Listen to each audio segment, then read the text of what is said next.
एक बात और मैं बता दूं, नीट में अगर किसी इंस्टीट्यूट से रिजल्ट हुआ है सीवान के हिस्ट्री में फर्स्ट पहला बार, वो आपका NITN क्लासेस ही है। और उसको ज़बरदस्ती लोग जो है नीट की तैयारी कराना चाहता है, JEE की तैयारी कराना चाहते हैं, इंग्लिश नहीं पढ़ पा रहा है। तो हमको लगता है कि आप पहले उस हिसाब से उस बच्चे के लेवल से भी सेक्टर को चूज़ करिए, ये भी इम्पोर्टेंट है। तो अगर आप बच्चे के लेवल से भी अगर आप सेक्टर चूज़ करते हैं तो उसका आने वाले भविष्य जो है वो अच्छा होगा। एक और चीज़ हम यहाँ ऐड करना चाहेंगे, मुझे ऐसा लगता है कि इस पे भी बात होनी चाहिए। जैसे बच्चे नीट JEE वगैरह की प्रिपरेशन करते हैं, नीट की ही बात कर लेते हैं जी। मेडिकल नीट में नहीं होता है, MBBS में नहीं होता है, MBBS कॉलेज उस तरह का नहीं मिल पाता है, तो भी तो बहुत अपॉर्चुनिटी है। डेंटल में जाते हैं, डेंटल है, बहुत सारा है, डेंटल है आपको, फिर आयुर्वेद है, होम्योपैथ है, उसमें भी ऑप्शन है, बी फार्मा है, नर्सिंग है, और भी कितना डिप्लोमा टेक्नीशियन का होता है, एम्स से BSc नर्सिंग होता है। तो जानकारी लोगों को लगता है कि नीट माने MBBS वही है, बाकी और कुछ नहीं है। नीट में हुआ तो हुआ, नहीं तो कहानी हमारा खत्म है।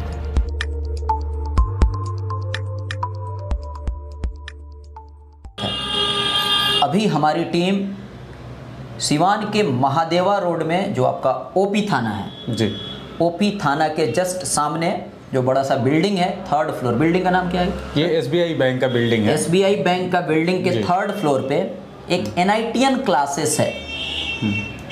ऑलरेडी हम लोग NITN क्लासेस के बारे में जानते हैं, लेकिन NITN क्लासेस के पास आने का मेन मकसद ये है कि 10th 12th के बच्चों का पेपर चल रहा है, चाहे वो बिहार बोर्ड के हो, चाहे वो CBSE बोर्ड के हो। खत्म भी हो गया है, कुछ खत्म भी हो गया और CBSE का चल भी रहा है जी।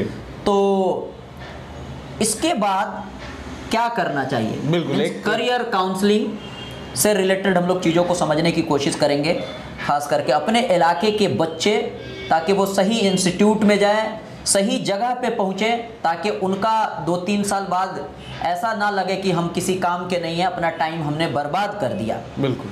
NITN क्लासेस जाना जाता है नीट और JEE के लिए, यानी यहाँ से भी बच्चे, सीवान गोपालगंज के बच्चे, सीवान में जो सेंटर है, इसके अलावा मीरगंज का जो सेंटर है, इन दोनों जगहों से नीट और JEE में ये रिजल्ट दिया है। एक बात और मैं बता दूं, नीट में अगर किसी इंस्टीट्यूट से रिजल्ट हुआ है सीवान के हिस्ट्री में फर्स्ट पहला बार, वो आपका NITN क्लासेस ही है। प्रकाश जी हैं, NITN क्लासेस के डायरेक्टर हैं। करियर काउंसलिंग से रिलेटेड हम लोग बात करेंगे।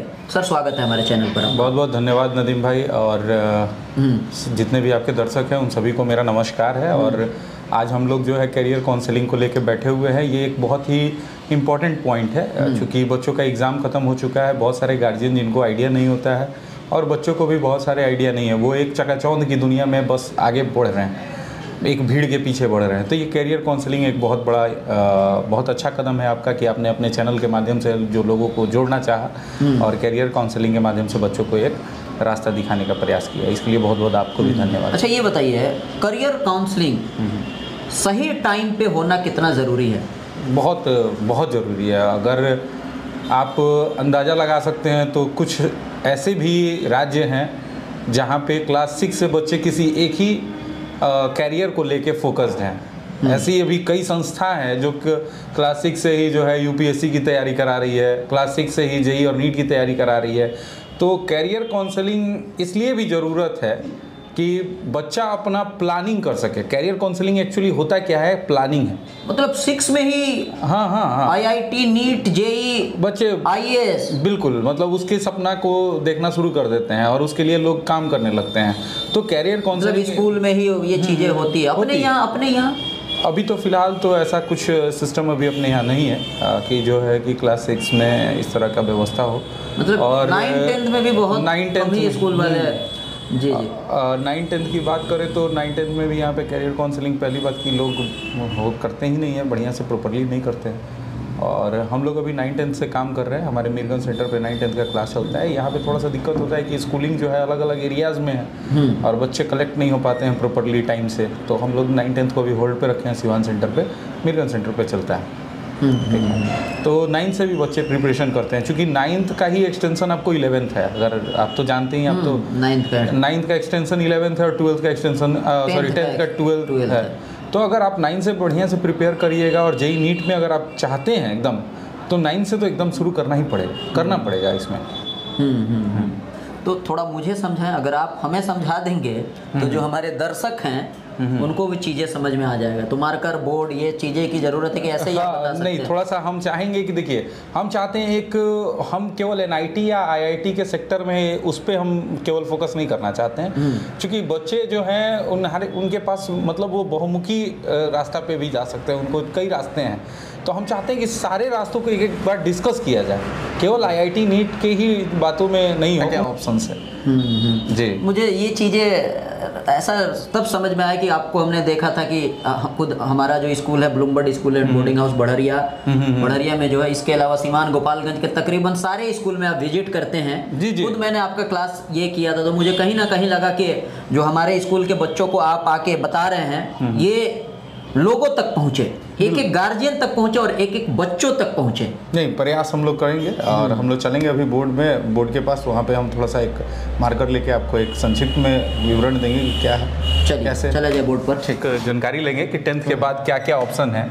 देखिए, हम जहाँ तक मानते हैं कि 10th जो है एक गोल्डन गेट होता है, बड़ी चमकता है, ठीक है। चमकता इसलिए है कि बहुत सारे बच्चे यहाँ से, कैसे चमकेगा भाई? हाँ, 10th कैसे चमकता है कि 10th के बाद फीलिंग आता है कि हम सीनियर हो गए तो वहाँ पे चमकता इसलिए है, और बच्चे वहाँ से बड़ी डेविएट वाटर का जोश भी रहता है, डेविएट हो जाते हैं। हाँ। तो इसलिए चमकता है, और जो यहाँ धैर्य रखता है उसी को आगे चल के बेनिफिट मिलता है।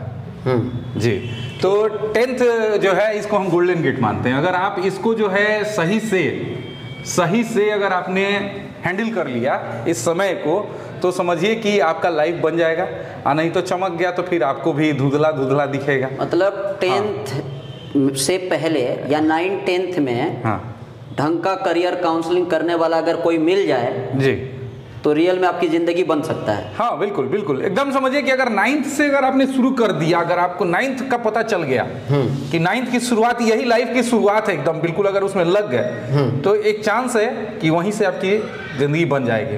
फिर एक चांस आपको मिलता है 10th के पास, अगर आपने 9th में नहीं कर पाए, 10th भी नहीं कर पाए, और 10th के बाद अगर आपके पास एक अच्छा टीचर मिल गया जो आपको बता दे कि आप में प्रॉब्लम क्या है और उस प्रॉब्लम को दूर कैसे कर सकते हैं, तो वहां से भी लाइफ बन सकती है।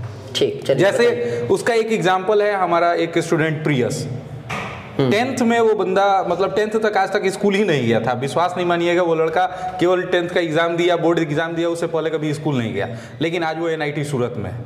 अरे वाह, कब का पास आउट है वो? ये आपको 2020 लॉकडाउन वाले सेशन का है। ठीक, लड़का, तो वो लगातार मेहनत किया। ठीक है, तो हम लोग जो है 10th को एक गोल्डन गेट मानते हैं, और यहाँ से आपको जो है 3 रास्ता निकल के आता है। एक आपको चला जाता है साइंस की तरफ, दूसरा आपको चला जाता है आर्ट्स की तरफ जी, और तीसरा चला जाता है आपको कॉमर्स की तरफ। ठीक है, जनरली बच्चे क्या करते हैं, अपने यहाँ के बच्चे क्या करते हैं, सोचते हैं कि 60% से ऊपर रिजल्ट आया है तो साइंस लो जी, नहीं तो आर्ट्स लो, नहीं तो कॉमर्स लो। मतलब 60% से ऊपर आ गया तो डिसाइड कर लेते हैं कि साइंस ले लेना है। ठीक, तो ये भी एक मतलब सोचने वाली बात है कि भाई ये परसेंटेज क्यों डिसाइड कर रहा है तुम्हारा लाइफ, परसेंटेज क्यों डिसाइड कर रहा है। बच्चे ऐसे भी है जो आपको 60% से बिलो है, लेकिन उनका जो है आगे चल के साइंस में बहुत उन्होंने अच्छा काम किया है। तो परसेंटेज से आप डिसाइड मत करिए, एरिया ऑफ इंटरेस्ट फाइंड करिए, स्कोप फाइंड करिए कि हमको करना क्या है, और हम जिस क्षेत्र में हैं हमारे लिए वहाँ पे कौन सा स्कोप है। आप विश्वास नहीं मानिएगा, हमारे जो क्षेत्र है, मतलब अपने सिवान गोपालगंज की चर्चा करें तो हमारे क्षेत्र में केवल साइंस की चर्चा होती है, केवल साइंस की चर्चा होती है। आपको आर्ट्स का अगर कोचिंग ढंग से खोजिए कि एक बढ़िया आर्ट्स का कोचिंग मिल जाए, तो आपको पूरे सिवान गोपालगंज में, बिहार में या पूरे इंडिया में, मतलब ये आर्ट्स का कोचिंग है ही नहीं। ऐसा चर्चा हमको तो लगता है पूरी इंडिया में होती है, लेकिन आर्ट्स की चर्चा बहुत कम होती है। जबकि ऐसा नहीं है कि इसमें स्कोप नहीं, स्कोप बेहतर है, लेकिन इसकी चर्चा नहीं होती है, और इसको उसी तरीके से देखा जाता है कि अरे मतलब इसमें कुछ है ही नहीं, जबकि है। हाँ, पहले पता चल गया कि आर्ट्स वाला तो ये पढ़ाने में ठीक ठाक नहीं होगा। ऐसा कुछ नहीं होना चाहिए। हाँ। वैसे ही कॉमर्स में भी है। कॉमर्स में अभी आपको, जब हमको लगता है कि कुछ लोगों में तो जागरूकता जीएसटी के बाद आया। अच्छा, कॉमर्स में जो अगर आप हमको जहाँ तक लगता है कि अगर डाटा उठा के देखिएगा तो जब जीएसटी लागू हो गया उससे पहले जितने लोग होंगे स्टूडेंट बने होंगे कॉमर्स में, उससे अब कहीं ज़्यादा हो सकता है 1.25% जो है 1.25 से बढ़ गए होंगे। ठीक है, तो कॉमर्स में भी हमारे पास स्कोप है।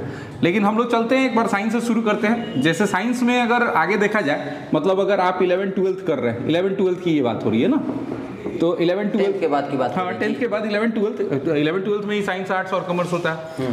तो साइंस भी दो पार्ट में बढ़ जाता है, एक मैथ्स और बायो, और कॉमन सब्जेक्ट हो जाते हैं आपका फिजिक्स और केमिस्ट्री। ठीक, फिजिक्स और केमिस्ट्री दोनों के लिए कॉमन होता है। ठीक, अगर हम यहाँ पे आगे बढ़ते हैं तो जनरली लोग मैथ्स इसलिए लेता है क्योंकि उनकी फर्स्ट फोकस होती है इंजीनियरिंग, क्योंकि ये एक ऐसा सेक्टर है कि बहुत कम टाइम में, at the age of I think 16 और 4 20, at the age of 21 you can earn whatever you want. मतलब पैसा कमाने का काबिल बहुत जल्दी हो जाता है। हाँ, अब सोचिए आप यहाँ पे 14 साल पे आप 10th करते हैं, 2 साल आपका यहाँ लगा, 16 साल, और आप अगर यहाँ से इंजीनियरिंग में चले जाते हैं, और इसमें चर्चा करेंगे, this is a very big segment.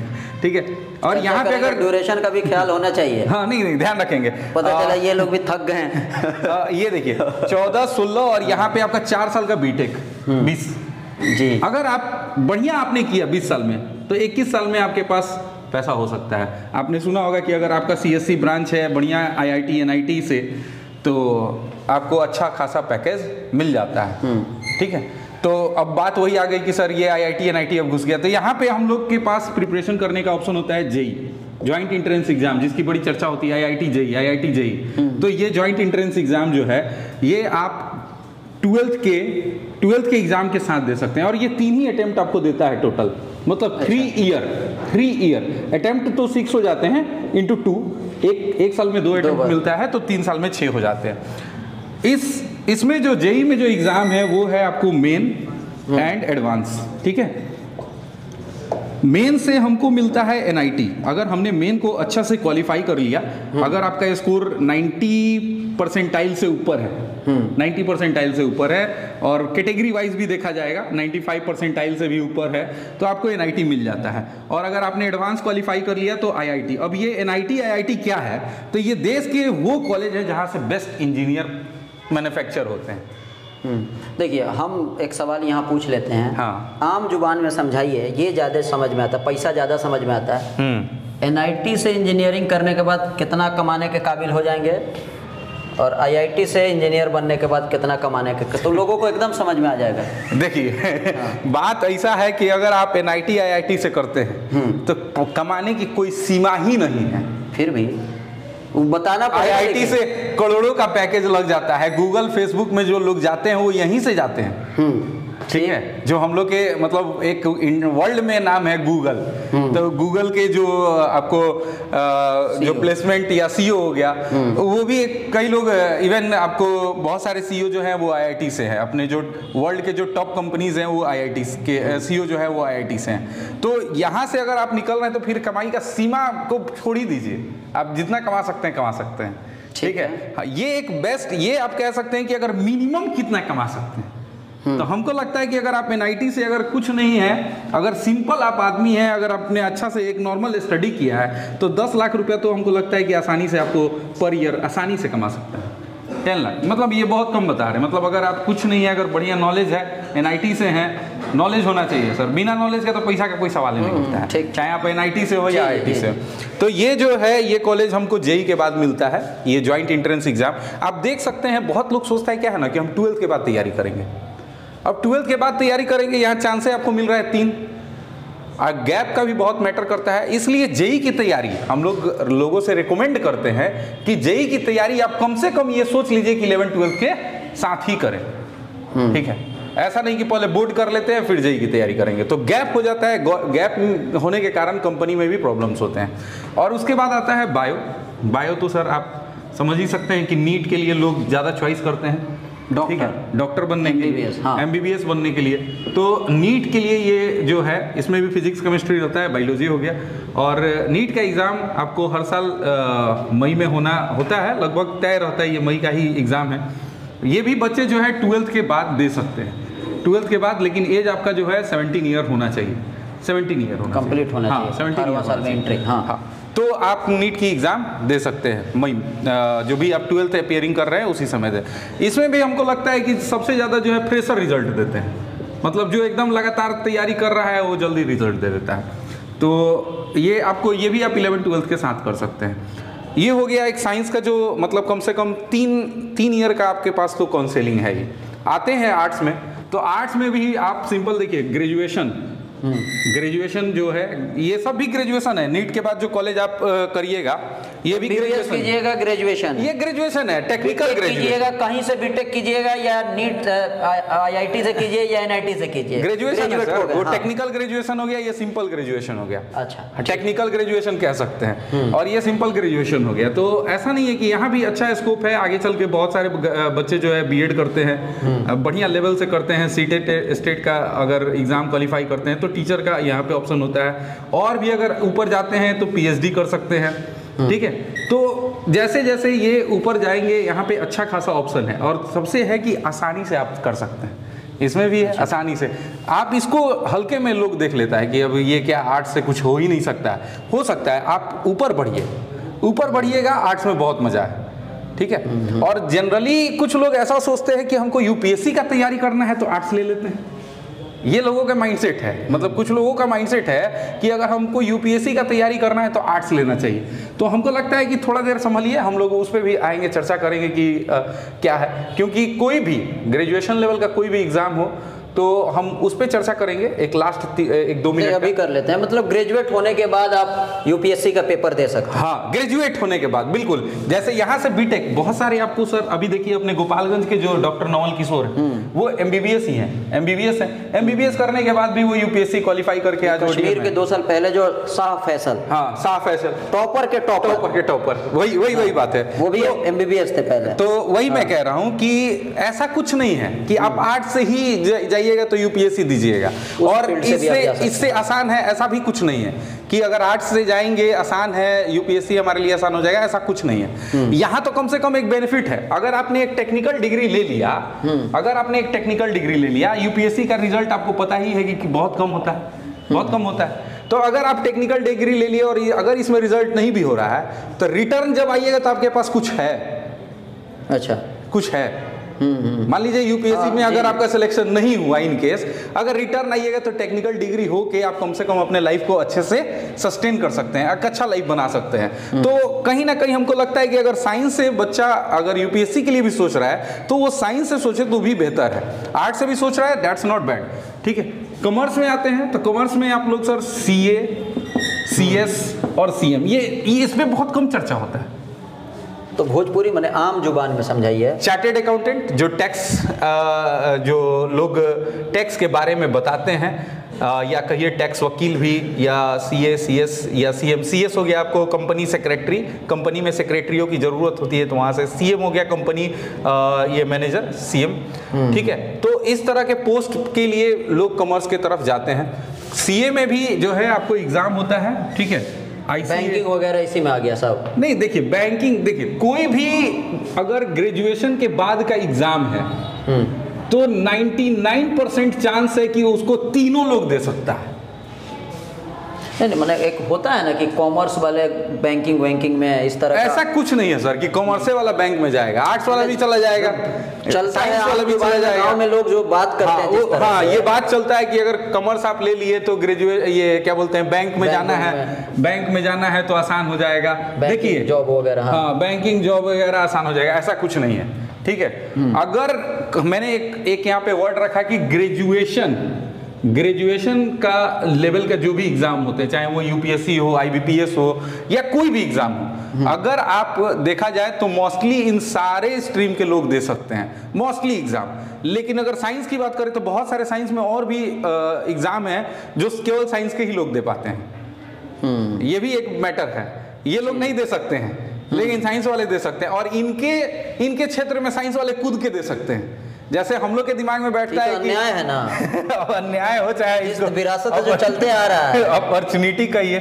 देखिए अब बैंक है तो लोगों के दिमाग में माइंडसेट क्या है कि कॉमर्स है तो बैंक है, दिमाग में तो यही है। लेकिन ऐसा कुछ नहीं है, चाहे तो आर्ट्स वाला भी बैंक में घुस सकता है, यहाँ ये भी घुस सकता है। अब एक एग्जाम आता है गेट, ठीक है, अब ये गेट इसको कौन देगा? साइंस वाले लोग हैं, लेकिन इनके एग्जाम को साइंस वाले आसानी से दे सकते हैं, ठीक है।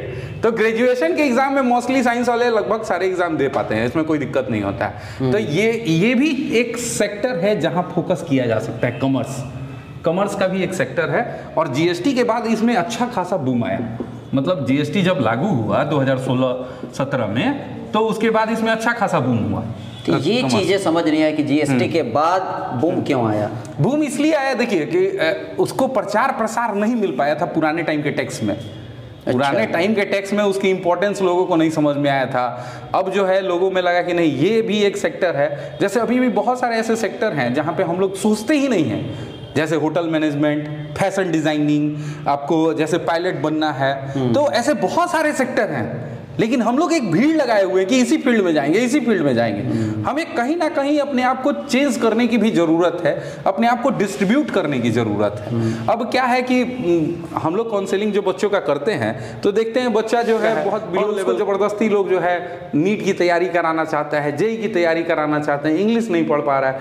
तो हमको लगता है कि आप पहले उस हिसाब से उस बच्चे के लेवल से भी सेक्टर को चूज़ करिए, ये भी इम्पोर्टेंट है। तो अगर आप बच्चे के लेवल से भी अगर आप सेक्टर चूज करते हैं तो उसका आने वाले भविष्य जो है वो अच्छा होगा। एक और चीज़ हम यहाँ ऐड करना चाहेंगे, मुझे ऐसा लगता है कि इस पे भी बात होनी चाहिए।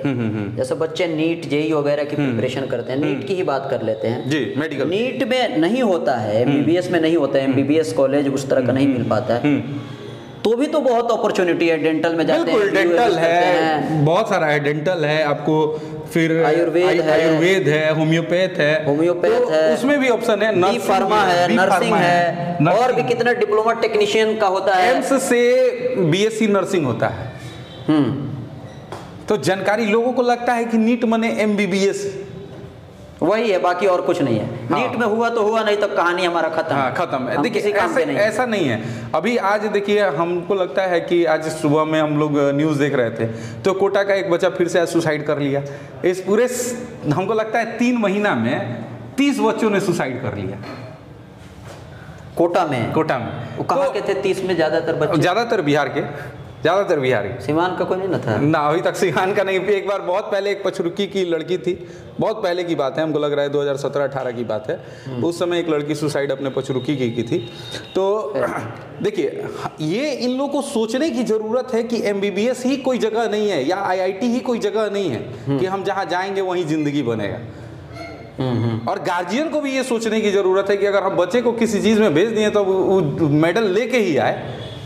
ये मतलब उस तरह का भावना नहीं होना चाहिए, उसमें इम्प्रूवमेंट हो। शिक्षा ग्रहण का चीज़ है, जो शिक्षा है उससे आपकी पर्सनालिटी डेवलप होती है, आपकी चीज़ें जो है रिक्वायरमेंट है वो पूरा होता है, ना कि आप मतलब एक खास चीज़ के लिए बने कि आप जब शिक्षा ले रहे हैं तो आपको डॉक्टर बनना ही, ऐसा कुछ नहीं। जी, तो ये चीज़ों का ध्यान रख के भी बच्चों को हमें अलग अलग सेक्टर में भेजने की जरूरत है। भीड़ अपने बिहार में साइंस को लेके एक अलग भीड़ है, एक अलग रुतबा है, उसको कहीं ना कहीं हमें बदलने की भी ज़रूरत है कि बच्चे जो है ज़्यादा से ज़्यादा सेक्टर में जाएं और उससे वो आगे बढ़े। उसमें भीड़ कम है, आसानी से कुछ वो, जैसे एग्रीकल्चर एक सेक्टर, एग्रीकल्चर भी आज के डेट में बहुत बेहतरीन सेक्टर है। अगर बच्चा उसमें भी अच्छा करना चाहता है तो कर सकता है, उसके भी एग्ज़ाम होते हैं ICAR। अब खास करके एक बहुत जो है इम्पोर्टेंट एग्ज़ाम स्टार्ट हो गया है, CUET, सेंट्रल यूनिवर्सिटी का एग्ज़ाम। इसको जानना जरूरी है।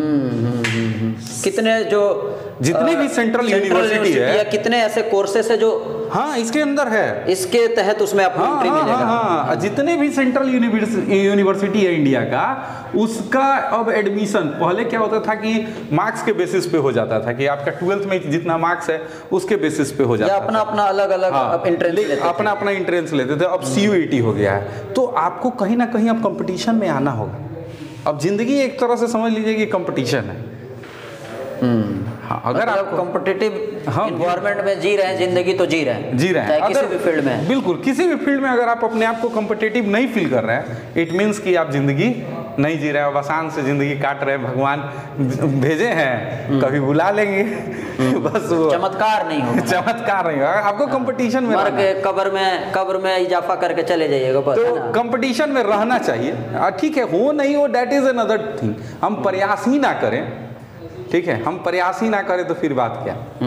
तो एटलीस्ट एक बार प्रयास करने की ज़रूरत है, चाहे किसी भी फील्ड में हो। CUET का भी आजकल बहुत बढ़िया ऑप्शन है, बच्चे 11-12 CUET के लिए भी करें, तैयारी करें। तो ये एक छोटा सा है। अभी अगर आपको और जानना है, मतलब ये तो बहुत संक्षिप्त में हमने आपको बता दिया, अगर और जानना है तो आप कभी विस्तार से हमारे पास समय लेके आइए, हम लोग के पास और भी इसमें बहुत सारी चीज़ें बताने ठीक है। ये बहुत सारे जो स्कूल के डायरेक्टर प्रिंसिपल देख रहे हैं उनसे हम ये कहेंगे, आप भी अपने स्कूल में अगर करियर काउंसलिंग करवाना चाहते हैं तो प्रकाश सर से आप जाएंगे, पैसा वैसा नहीं ना लेंगे। क्या बात कर रहे हैं सर, हम लोग तो ऐसे भी जाके फ्री में कर देते हैं, करते हैं। जो जिस स्कूल के डायरेक्टर प्रिंसिपल अगर इस वीडियो को देख रहे हैं तो आप लोग, नंबर आपको दिख रहा है स्क्रीन पे, प्रकाश सर से कॉल कर सकते हैं, इनके पास कॉल कर सकते हैं, या मेरे पास भी आप लोग कॉल करेंगे तो मैं प्रकाश सर से बोल दूंगा, तो आप बिल्कुल हम देखिए बच्चों को खत्म किया जाए ना। हाँ बिल्कुल, बच्चों को बताना बहुत जरूरी है कि we have too much sector, केवल साइंस का ही सेक्टर नहीं है, और आर्ट्स का सेक्टर है तो वो खराब ही नहीं है, कॉमर्स का सेक्टर है तो उसमें ऑप्शन ही नहीं है, ऐसा कुछ नहीं है, सारे सेक्टर में ऑप्शन है, आपको उसमें लगना होगा, बस लगिए। आपको प्रकाश सर लगता है कि ये चीज़ें जो बताई जा रहा है, ये 9th 10th 7th 8th 9th 10th से ही ये चीज़ें बच्चों को बताना चाहिए, कि नहीं? हमको तो यही लगा है अभी तक कि अगर जिंदगी स्टार्ट होती है पढ़ाई की तो कम से कम 9th 10th अगर आप नहीं पढ़ें तो 9th 10th से तो पढ़ना शुरू करिए दीजिए, एकदम दिल लगा के। हाँ, और यहीं से कम शुरू होता है। हम उसके पहले ज़्यादा प्रेशर इसलिए नहीं देते हैं, देखिए आप जिंदगी में आए हैं तो बचपना जीना है, आपका विकास होना चाहिए। आपको एक सेक्टर में डाल दिया जाएगा तो भी गलत है। ये जो परंपरा चल रहा है आजकल बाहर में कि 6th क्लास से ही डिसाइड कर दिया जा रहा है कि आपको डॉक्टर बनना है, आपको ये हमको लगता है ये परंपरा आने वाले दिनों में ये मशीन की तरह हो जाएगा, मतलब आपको मशीन बना के छोड़ देगा। तो हम लोग कभी भी अपने बच्चों को ये नहीं कहते कि 6 से तुम डिसाइड करो कि ये करना है, नहीं, आप 9th से डिसाइड, 9th 10th बहुत, चूंकि आपका बचपन जो मिला है उसको जीना है, वो ग्रो का टाइम होता है, समझ रहे हैं आप। एक सिंपल सा एक आप समझ सकते हैं कि अगर कोई पेड़ जम रहा हो उस पर आप पहले ही लोड दे दीजिए तो उसका ग्रोथ क्या हो जाएगा, धीरे धीरे कम हो जाएगा, उसको बाहरी समझ कम हो जाएगा। 9th 10th के बाद अगर अच्छा टीचर अच्छे से अगर आपका काउंसलिंग हो जाए तो भी आप बहुत अच्छा कर सकते हैं, बिल्कुल। और 9th 10th में हो जाए तो और अच्छा कर सकते हैं, बिल्कुल यही कहना चाहते हैं। एक हमारे सर थे संतोष सर, उन्हीं की वजह से थोड़ा बहुत हम फिजिक्स पढ़ाते हैं। वो जब हमको पढ़ाते थे 9th 10th में तो वो ये कहते थे कि बच्चा को जो बनना रहता है 9th 10th से पहले बन जाता है ना, मतलब वो ऐसा नहीं है, उनका कहना यही था, वो इसी के बारे में बता रहे थे। अच्छा टीचर मिल जाए तो एक उसको डायरेक्शन मिल जाता है ना। हाँ, मतलब 9th 10th में बनने का डिसीजन दिख गया उस सेंस में। ऐसा नहीं है कि 10th के बाद अगर आप ख्वाब देख रहे हैं, अच्छा करना चाहते हैं तो आप अच्छा, वो तो आप कभी भी कर सकते हैं, लेकिन 12th के बाद भी कर सकते हैं, बिल्कुल कर सकते हैं, लेकिन एक जो किसी एज में आप समय है, फिर समय लगेगा। जो काम आपने नहीं किया उसको पूरा करने के लिए तो आगे के टाइम में करना पड़ेगा ना जी।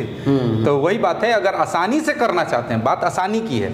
हम तो 12th में भी अब जो है पूरा जग के, रात भर जग के, पूरा दिन भर जग के अपनी जिंदगी को पढ़ाई में डाल के 12th में भी अगर जेईई का रिजल्ट ले ले तो वो अलग बात हुई, और ये इसका परसेंटेज भी बहुत कम होता है। लेकिन अगर आप 9th 10th से आसानी से करना चाहते हैं तो ज़्यादा मतलब दिक्कत नहीं होगा। बात ये खत्म किया जाए, बिल्कुल। तो ये आप देख सकते हैं, खास करके हम लोग एजुकेशन फील्ड से भी जुड़े हुए हैं और हम लोग पत्रकारिता से भी जुड़े हुए हैं, तो कहीं ना कहीं हम लोग का मकसद होता है अलग अंदाज टीम का कि कुछ अलग लाया जाए ताकि अपने सीवान गोपालगंज का विकास हो सके। तो आज की इस वीडियो में बस इतना ही।